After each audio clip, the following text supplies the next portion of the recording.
오늘은 우리 교회가 지키는 너무나도 큰 절기이죠. 추수감사주일입니다.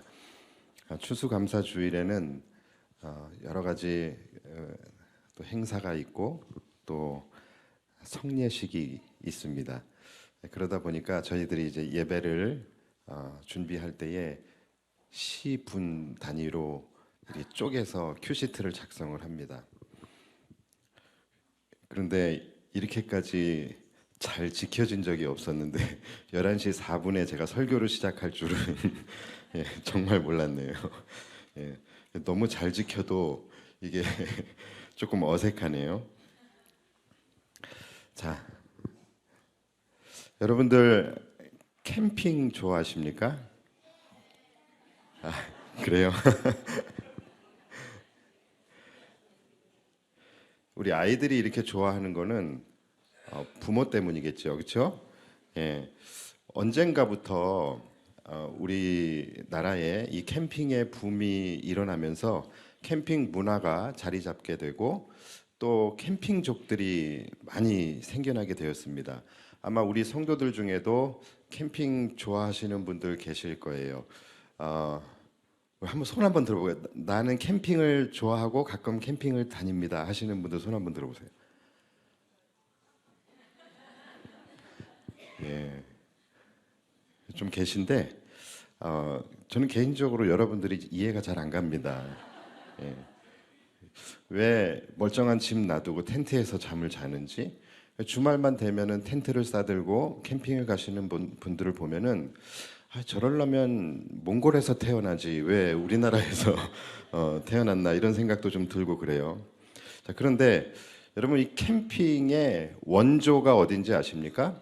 캠핑의 원조 바로 민수기에 나오는 이스라엘 백성들이에요. 이스라엘 백성들이 40년 동안 광야에서 텐트 치며 생활했었던 것 여러분들 잘 아시죠? 캠핑족의 조상은 이스라엘 민족들입니다. 자, 이 이스라엘 백성들이 지키는 절기가 세 가지가 있었는데 첫 번째는 유월절, 그리고 두 번째는 맥추절이죠. 그리고 세 번째가 바로 장막절입니다. 자, 이 세 번째 장막절이 무슨 절기냐면은 굳이 번역하면은 아니죠. 번역이 아니죠. 이 영어로 하면 텐트절인 거예요.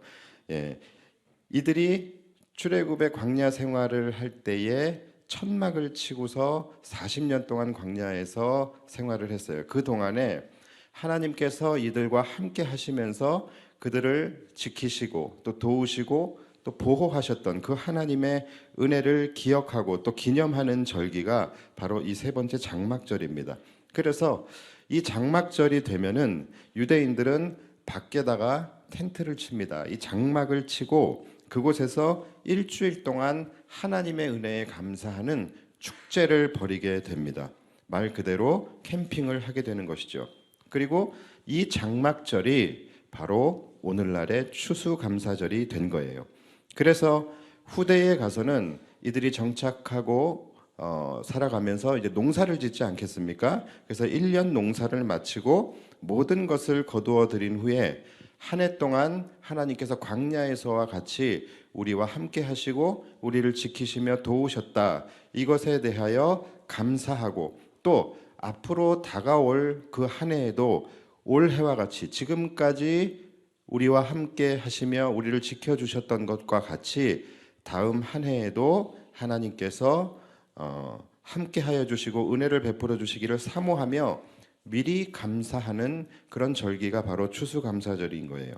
그래서 이 추수감사절에 우리가 하게 되어지는 감사는 이미 감사. 첫 번째는 이미 지난 한 해 동안 우리가 조금 전에 찬양했던 것 같이 에베네셀의 하나님, 여기까지 우리를 도우시고 함께 하시며 지켜주신 그 하나님의 은혜에 감사하고, 그리고 또 앞으로도 지금까지와 같이 함께 하시며 우리를 지켜주실 그 하나님의 은혜를 미리 감사하며 하나님 앞에 영광을 올려드리는 그 절기가 바로 추수감사절인 것이죠. 그래서 오늘 추수감사절을 맞이하는 우리 모두에게도 이와 같은 감사의 고백이 있기를 바랍니다. 자, 첫 번째는 뭐라고요? 지나간 시간 동안에 우리에게 베풀어 주신 은혜에 대한 감사예요. 이 감사는 이미 감사입니다. 이미 나에게 베풀어 주신 은혜에 감사하는 감사. 자, 그렇다면 이미 하나님이 우리에게 베풀어 주신 그 은혜 중에서 가장 큰 은혜가 무엇일까요? 두말할 것 없이 바로 구원의 은혜입니다. 영원히 죽어 멸망받을 수밖에 없는 우리의 죄를 대신하여 하나님의 아들 독생자 예수 그리스도께서 우리를 대신하여 십자가에 달려 죽으심으로 말미암아 우리를 영원한 멸망에서 건져내어 영원한 생명으로 옮겨주신 그 은혜를 말하는 것이죠. 또 그 은혜만 있겠습니까? 지금까지 우리가 오늘까지 살아오면서 우리의 삶 속에 참 죽을 일도 많았고 또 망할 일도 많았고 또 위기에 봉착할 일도 많았었지만 오늘까지 하나님께서 나의 생명을 지켜주시고 또 우리 가정을 지켜주시고 또 우리 사랑하는 자녀들을 지켜주셔서 우리의 생명과 삶을 지키시며 여기까지 인도하신 그 에벤에셀의 하나님, 그 하나님의 은혜를 기억하며 감사하는 것입니다. 자, 여러분들은 이러한 감사가 진정한 감사로 느껴지십니까? 다시 한번 여쭤볼게요. 자, 여러분들은 이 모든 은혜들이 진정한 감사로 느껴지십니까? 예, 당연히 아멘이라고 하시겠죠. 당연히 감사하실 겁니다. 그런데 중요한 것은 뭐냐면 얼만큼 감사하느냐예요. 얼만큼 감사하느냐. 여러분, 우리가 감사절을 맞이할 때마다 늘 교회에서 강조하는 것은 여러분, 우리가 감사해야 합니다. 감사를 잊지 말아야 합니다. 감사를 회복해야 합니다. 감사가 메마르면 안 됩니다. 그런 말을 많이 듣게 되는데 여러분, 이제는 우리가 감사절을 맞이할 때에 우리의 초점이 바뀌어야 합니다. 감사를 하냐 안 하냐, 여러분, 이 감사의 여부를 따지는 것은 별로 의미가 없습니다. 사실 우리 중에 감사 안 하는 사람이 어디 있겠습니까? 문제는 얼마나, 문제는 얼만큼 우리가 감사하냐. 자, 바로 여기에 우리의 이 감사절을 맞이하는 우리의 영성의 포인트가 맞춰져야 되는 것이죠. 여러분들은 얼마나 하나님의 은혜에 감사하십니까? 자, 이 부분에 대해서는 여러분들이 좀 대답하기가 모호하시죠. 자, 그래서 제가 여러분들에게 그것을 대답하고 또 진단할 수 있는 하나의 공식을 제가 여러분들에게 알려드리려고 합니다. 자, 이 공식은 굉장히 중요해요. 그래서 여러분들 다 같이 한번 따라해 보셨으면 좋겠습니다. 자, 따라해 보세요. 내가 느끼는 만큼 감사하고 내가 감사하는 만큼 기뻐한다. 네, 여러분 이거 꼭 기억하셔야 돼요. 이것이 공식입니다. 만약에 예를 들어서 어떤 사람이 나에게 100원을 줬어요. 그리고 또 어떤 사람은 나에게 10,000원을 줬어요. 그리고 또 어떤 사람은 나에게 100만 원을 줬어요. 자, 그러면 여러분 100원을 받으면 나는 어때요? 100원을 받으면 아까 그 공식에 그냥 대입하시면 되는 겁니다. 내가 느끼는 그 100원의 가치만큼, 그러니까 내가 느끼는 만큼 감사하는 거예요. 그리고 또 내가 감사한 만큼 나는 기뻐할 수 있는 거예요. 그러니까 이것을 그대로 공식에 넣으면 내가 100원을 받았다? 그러면 나는 100원어치만큼 감사하고 100원어치만큼 기뻐하게 되는 것입니다. 아, 목사님, 저는 누가 만약에 나한테 100원을 준다면 저는 화가 날 것 같은데요. 이렇게 말씀하시는 분 계시죠? 맞아요. 바로 그게 공식이라는 거예요. 내가 느끼는 것이 마이너스이기 때문에 내가 감사하는 것은 감사가 아니라 화가 되게 되는 것이죠. 자, 이 공식은 여러분 거의 정확합니다. 내가 10,000원을 받으면 나는 10,000원만큼 감사하고 10,000원만큼 기뻐하는 거예요. 자, 그러면 100만 원을 받으면 어떨까요? 100만 원을 받으면 없던 믿음이 생기겠죠. 할렐루야를 우리는 외치면서 너무 감사할 거예요. 그렇죠? 마찬가지 100만 원을 받으면 100만 원만큼 감사하게 되고 100만 원만큼 기뻐하게 되는 것입니다. 자, 100원이든 10,000원이든 100만 원이든 다 감사는 합니다. 중요한 것은 감사를 하냐 안 하냐, 그 감사의 여부가 중요한 것이 아니라 얼만큼 감사하냐예요. 자, 그리고 그것은 우리가 어떻게 알 수 있습니까? 이 공식을 따르면 내가 얼만큼 기뻐하느냐, 내가 얼만큼 기뻐하느냐를 보면은 내가 얼만큼 감사하느냐를 알 수 있다라는 거예요. 자, 그러니까 다시 돌아가서 여러분들이 이 하나님의 은혜에 대해서 얼만큼 감사하냐 이것을 여러분들이 알고 싶다면 무엇을 보면 되겠습니까? 바로 여러분들의 삶이 얼마나 기뻐하는 삶을 살고 있느냐. 여러분 그것을 보면은 여러분들이 얼마나 하나님의 은혜에 감사하며 살아가는지를 알 수 있게 되는 거예요. 왜냐하면 바로 그것이 공식이기 때문에 그래요. 우리는 느끼는 만큼 감사하고 감사하는 만큼 기뻐하기 때문입니다. 그래서 오늘 본문인 항상 기뻐하라, 쉬지 말고 기도하라, 범사에 감사하라. 이것은 서로 독립적이고 개별적인 명령이 아닙니다. 이것은 다 통해져 있는 거예요. 항상 기뻐하라. 이것은요, 범사에 감사하는 자만이 항상 기뻐하는 삶을 누릴 수 있는 것입니다. 여러분의 삶이 지금 왠지 기쁨이 사라져가고 있고 내 삶에 특이하게 뭐 잘못된 것도 없고 특별한 일도 없고 문제도 없는데 왠지 내 삶이 하나도 기쁘지가 않고 그저 사는 것 같지 않다라고 한다면 여러분 바로 이 부분을 의심하셔야 됩니다. 내 삶에 감사가 사라진 것은 아닌가? 가장 큰 은혜인 내 안에 구원의 감격이 사라진 것이 아닌가? 이 부분을 여러분들이 꼭 체크를 해보셔야 합니다.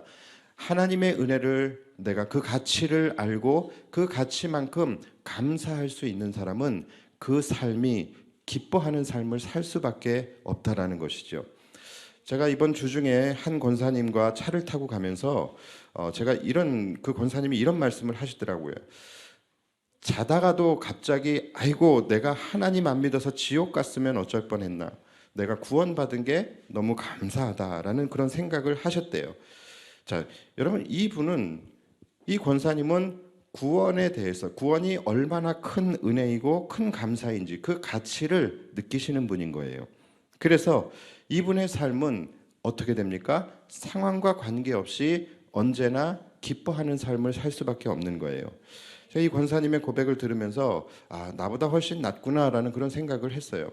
저는 화장실이 가고 싶어서 자다가 깬 적은 있어도 구원의 은혜가 감사해서 자다가 깬 적은 없었는데 그래서 제가 다시 한번 반성을 했습니다. 그래서 자기 전에 하나님 구원의 은혜가 감사해서 한 번만 깨게 해주세요라는 기도를 드리고 자는데, 물론 그런데 이 구원의 은혜가 감사한 부분도 분명히 있어요. 그러나 사실 또 현실을 우리가 들여다보게 되면 현실의 삶은 또 녹록하지 않아요. 그래서 이 현실에서는 너무나도 힘들고 지치고 그 삶이 고통 가운데 있을 때에는 우리가 감사하지 못할 때도 많이 있습니다. 아마도 여기 계신 많은 성도님들이 여기에 해당이 될 것 같아요.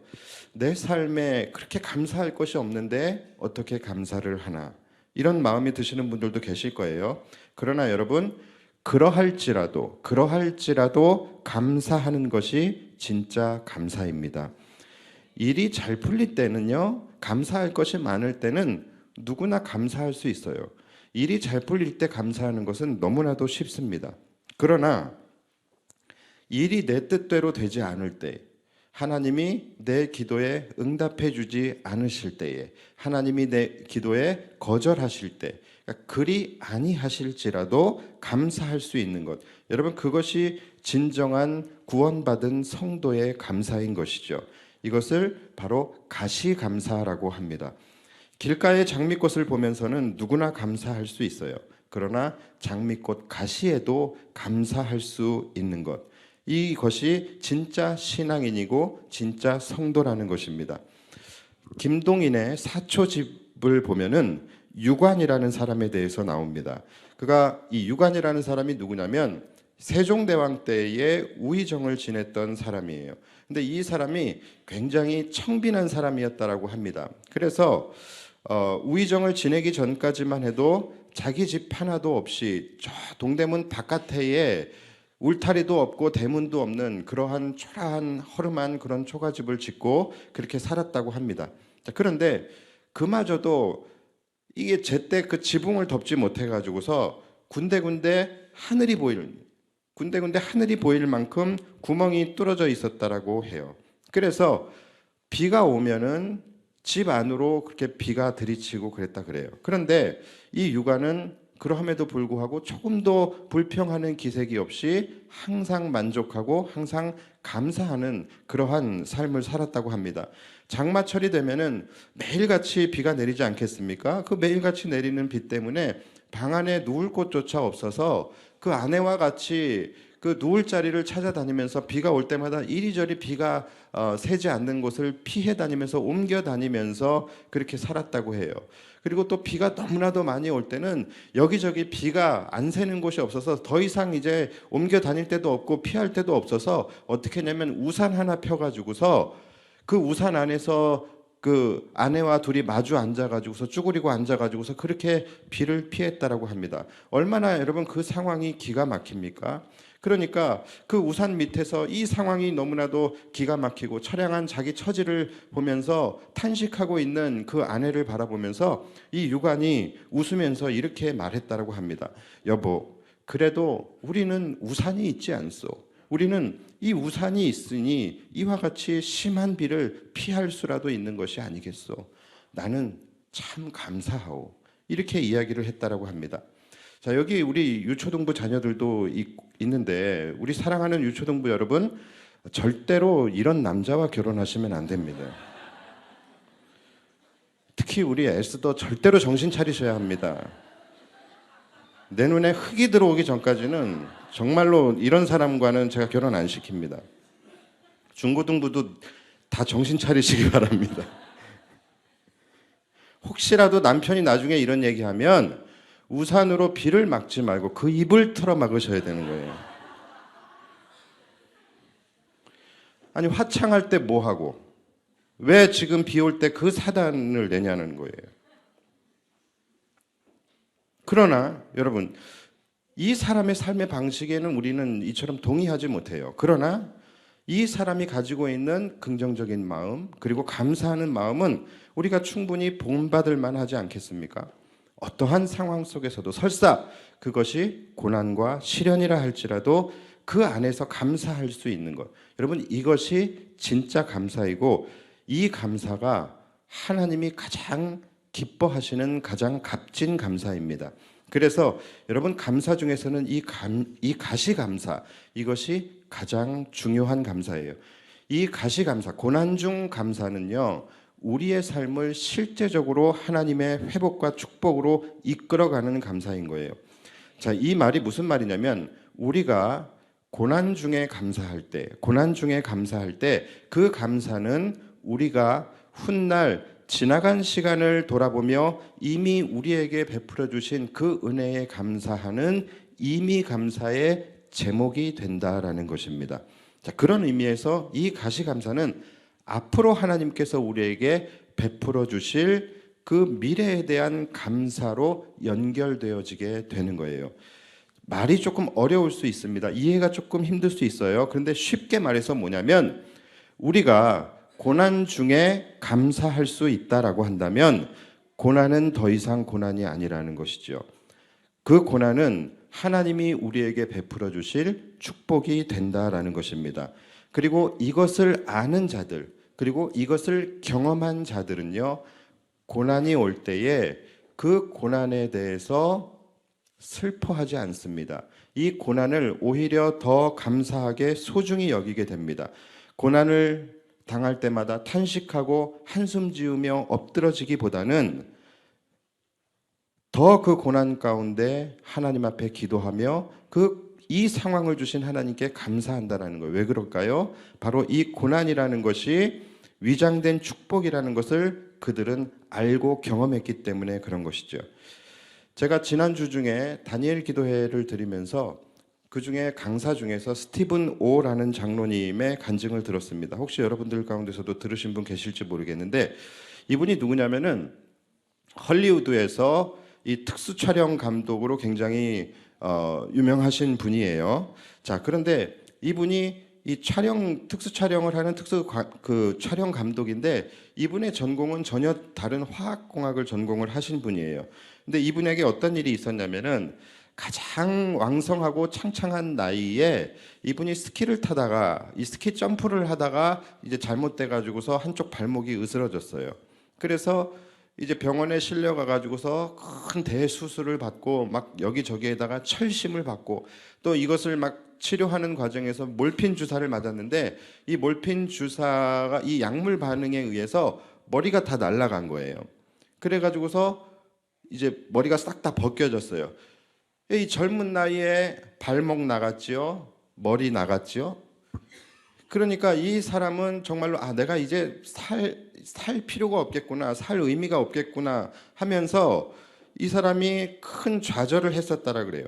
자, 그런데 뭐 중간에 그런 거를 이야기하기엔 너무 길고요. 자, 그런데 그 고난의 사건이 결국은 전환점이 되어서 그가 생각지도 못했던 기회를 만나게 되고 지금은 헐리우드의 유명한 그런 특수 촬영 감독이 됐다라는 거예요. 그래서 미션 임파서블, 우리가 잘 알고 있는 그런 대작들, 미션 임파서블, 존 윅, 또 스타워즈, 그리고 또 뭐 007 이러한 유명한 그런 영화들을 함께 제작하는 특수 촬영 감독이 된 것이죠.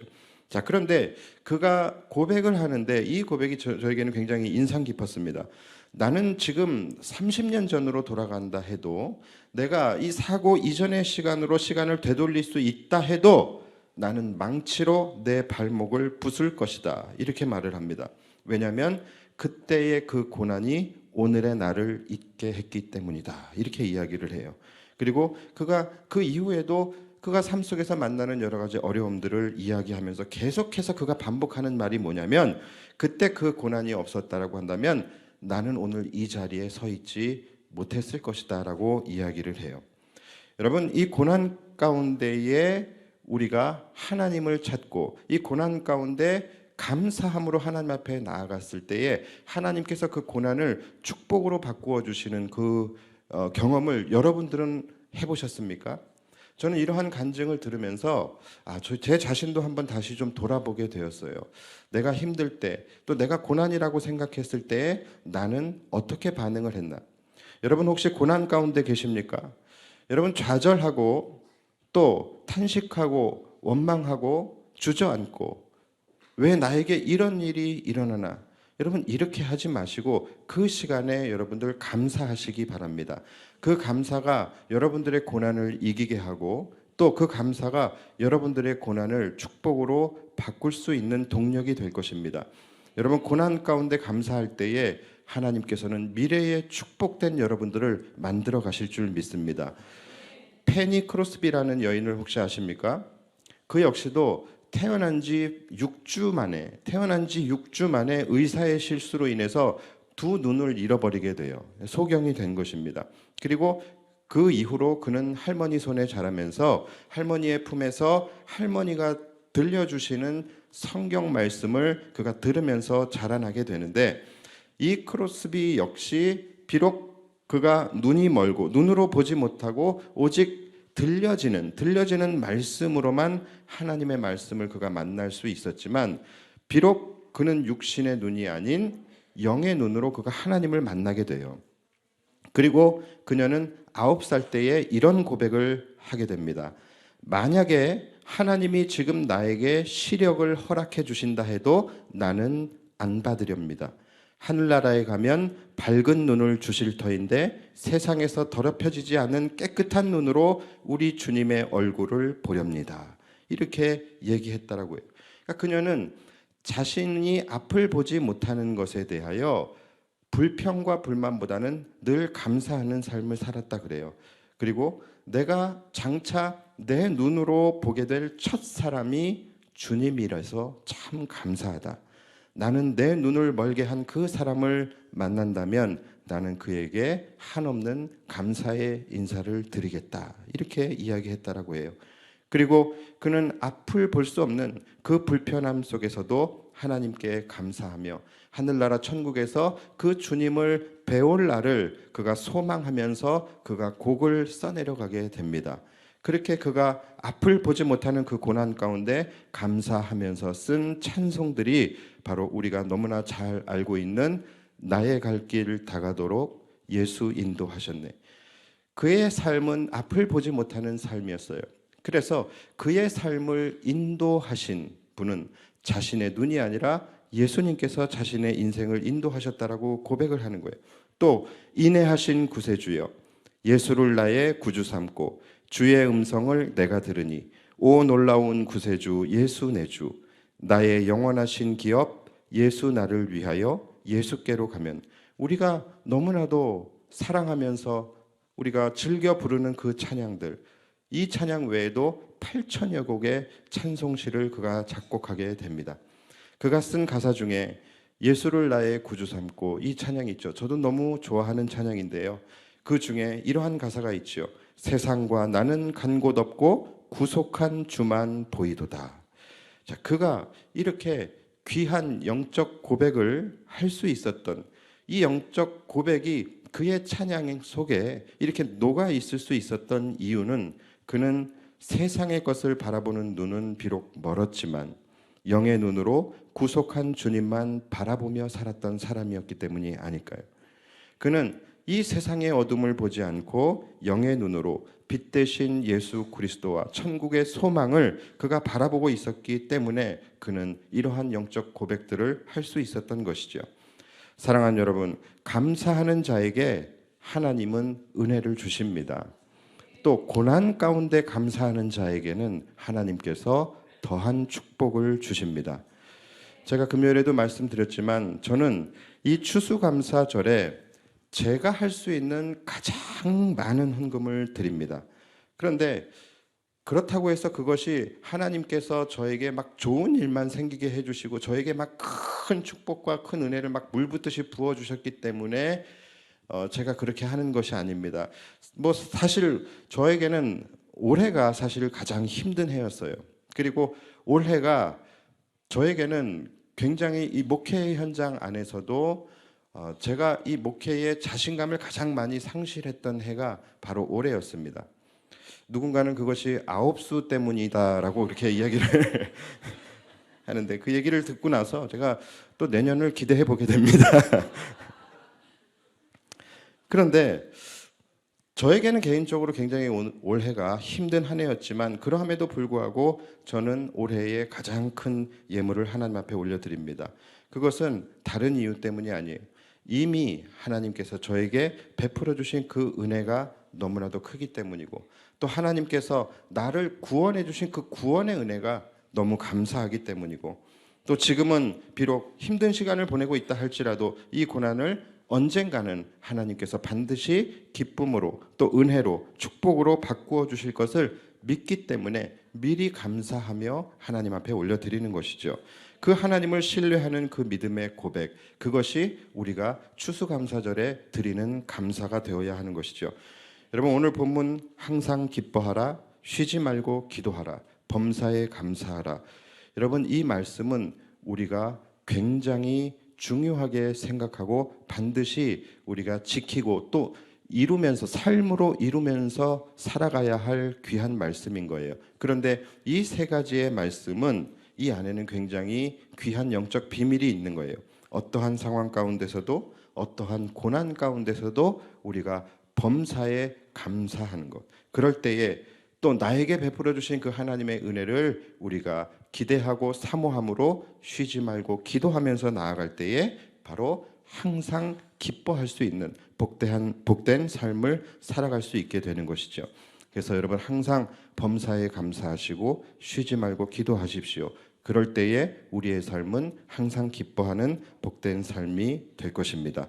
이러한 삶을 살아가는 우리 사랑하는 성도들, 그리고 우리 사랑하는 자녀들이 되시기를 예수님의 이름으로 축복합니다. 자, 기도하겠습니다.